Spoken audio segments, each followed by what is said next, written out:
नमस्कार, मैं डॉक्टर चैनिका उनियाल।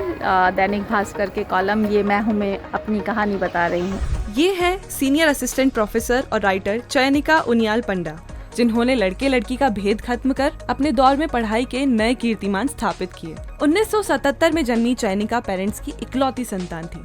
माँ टीचर थी और पिता सेना में थे, जिसके चलते परिवार में उन्हें हमेशा से खुला माहौल मिला।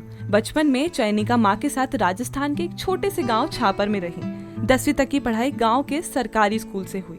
फिर 12वीं करने वो बॉयज स्कूल गई, क्योंकि उनके गांव के आसपास गर्ल्स स्कूल नहीं था। स्कूल के प्रिंसिपल ने शर्त रखी कि उनके साथ वहां पढ़ने वाली सभी लड़कियों को एक ही सब्जेक्ट लेना होगा, तो सबने आर्ट्स सब्जेक्ट चुना। इसके बाद ग्रेजुएशन में चयनिका रोजाना 12 किलोमीटर दूर कॉलेज जाती।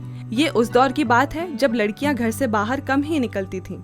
उनसे प्रभावित होकर उनकी एक फ्रेंड के पिता ने उनका एडमिशन रेगुलर कॉलेज में कराया। साथ ही चयनिका ने पोस्ट ग्रेजुएशन में कॉलेज टॉप किया। कॉलेज में कुछ अलग तरह का क्षेत्रवाद था। छात्र संघ चुनाव में चयनिका के क्षेत्र छापर के सिर्फ 2 वोट थे। साथियों ने मजाक उड़ाया कि 2 वोट से क्या चुनाव लड़ेगी। इस बात को चैलेंज लिया चयनिका ने। चुनाव में उतरी और पिछली बार के जीते कैंडिडेट्स को जबरदस्त शिकस्त दी। ये टर्निंग पॉइंट था, क्योंकि इसके बाद उनका इंटरेस्ट राजनीति की ओर बढ़ गया था। वो NSUI की जिला उपाध्यक्ष बनी।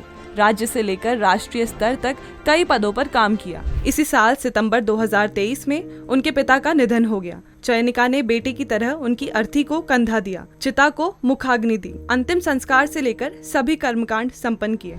चयनिका राजनीति में सक्रिय है, लेकिन पढ़ाई से कोई समझौता नहीं करती। PhD के बाद भारत की सबसे महत्वपूर्ण 3 मूर्ति पोस्ट डायरेक्टरेट फेलोशिप और अंतर्राष्ट्रीय थिंक टैंक संस्था साउथ एशियन डेमोक्रेटिक फोरम के फेलोशिप हासिल की।